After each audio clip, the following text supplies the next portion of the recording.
Well, it's an honor for me to welcome these outstanding women members of Congress. And I think that over the last several weeks and months, what the American people have seen is my single most important priority domestically is to make sure that everybody in this country has opportunity. That if you're willing to work hard and take responsibility, you can make it. At a time when the economy is growing, at a time when corporate profits are high and the stock market is doing well, we want to make sure that everybody is benefiting from that growth, because what we know is when everybody has opportunity, when everybody's on the field, America's economy grows faster, the middle class expands, and that in turn fosters more growth. Now, recently my economic team did a report that delivered some good news. It turns out that women are succeeding in colleges and graduate education like never before. They are more represented in professions and occupations that previously they were restricted from participating in. And what we've seen in our own families and our own lives is that there are doors that have been opened to women that previously were closed. And yet, despite that progress, despite that good news, what we also know is women are still making 77 cents on the dollar, including when they enter into these high-paying professions. They're making less money. We know that women continue to be disproportionately represented in low-wage professions, which means that something like an increase in the federal minimum wage is going to have a disproportionate impact on them. And women are still the ones that are carrying the greatest burden when it comes to trying to balance family and work because of inadequate child care or the inability to get paid leave for a sick child or an ailing parent. They end up suffering the burdens, and by the way, that means families are suffering the burden because increasingly women are a critical breadwinner for families all across the country.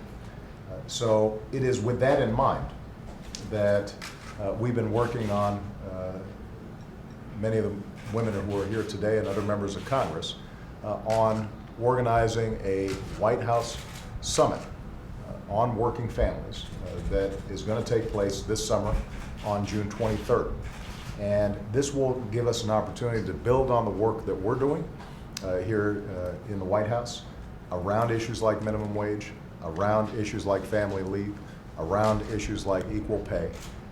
But we're also going to be able to invite other stakeholders, folks outside of Washington, people who are able to tell their story, talk about their experiences, governors and mayors, business leaders, all of whom can work together with us to make sure that we're advancing not just the interests of women, but the interests of families and the interests of the middle class and people who are trying to get into the middle class. So I'm tremendously grateful for the leadership that the members of Congress have already shown on this issue. I am proud that we have taken some initiatives on our own because sometimes Congress is a little stubborn about these issues, at least some of our good friends on the other side of the aisle. But we're going to keep on pressing because if we work together, this is a great opportunity for the United States to take some leaps forward. One of our greatest strengths, by the way, is that compared to some other countries, our participation of women in the workforce gives us a potential economic advantage. But we've got to make sure that we're actually fulfilling that promise. And that's what this conference will be all about. This summit will be all about during this summer. So with that, I'd like to have the two women seated next to me just make brief remarks. First of all, our outstanding leader of the Democrats in the House and first female Speaker of the House, Nancy Pelosi, and she will be followed by somebody who has been doing a lot of work on budget stuff, but understands also family budgets and why this is so important, Senator Patty Murray. So. Thank you very much, Mr. President, for bringing us together. Thank you for your leadership on the White House Summit for Working Families. As you know, the House and Senate women have been working on our agendas in this regard, reflecting the values and the approaches you have put forth. Thank you for mentioning in the State of the Union, when women succeed, America succeeds. It's not a slogan, it's a statement of fact. And that's why when you talk about paycheck fairness, or you talk about paid sick leave, and the work-family balance, and you talk about early childhood learning, you have initiatives in all of these areas. And as you said at the end, it's really important, not just for women and families and men, but for our economy. That women succeed. So thank you for inviting us to talk about how we go forward with the summit, and thank you for being out there on these, and thank Michelle too. She's on me about this all the I know time. that. Thank you, Mr. President. As she should be. Mr. President, thank you so much. We are delighted to join you at this really important discussion, along with Leader Pelosi and all of our colleagues, to talk about one of the most important issues facing our economy today, and that is the ability for women in America to have the kinds of opportunities to participate and really help grow our economy. You mentioned that women earn 77 cents on the dollar. If you put that another way, women work for free until April Fool's Day, and then we get our first check. And that is an economic issue to women in America, and one that we're going to be addressing in the Senate very soon, along with raising the minimum wage, which affects two-thirds of the people on minimum wage as working women. The other issues that you're talking about are so important to families, whether it's child care or family leave. The policies that affect our families affect the ability of a woman to do the best job. You as a woman do a good job at work if you know your kids are okay. We were just talking about that. And we want to make sure that we address that broad range of issues to help make sure that we help this economy grow and prosper, and really appreciate your leadership. Fantastic. Thank you very much, everybody.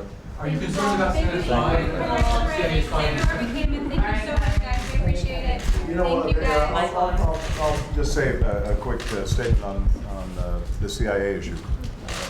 The first day I came into office, I ended the practices that are subject to the investigation by the Senate committee, and have been very clear that I believe they were contrary to our values as a country.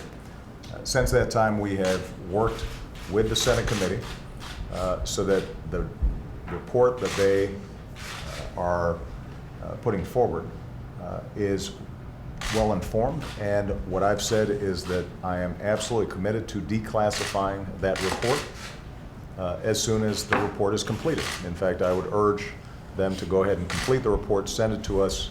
We will declassify those findings so that the American people can understand what happened in the past, and that can help guide us as we move forward. With respect to the issues that are going back and forth between the Senate committee and the CIA, John Brennan has referred them to the appropriate authorities, and they are looking into it. And that's not something that is appropriate role for me in the White House to wade into at this point. But the one thing that I want to emphasize is the substantive issue, which is, how do we operate even when we're threatened, even when we've gone through extraordinary trauma, has to be consistent with rule of law and our values. And I acted on that on the first day, and that hasn't changed. All right? Thanks very much, everybody.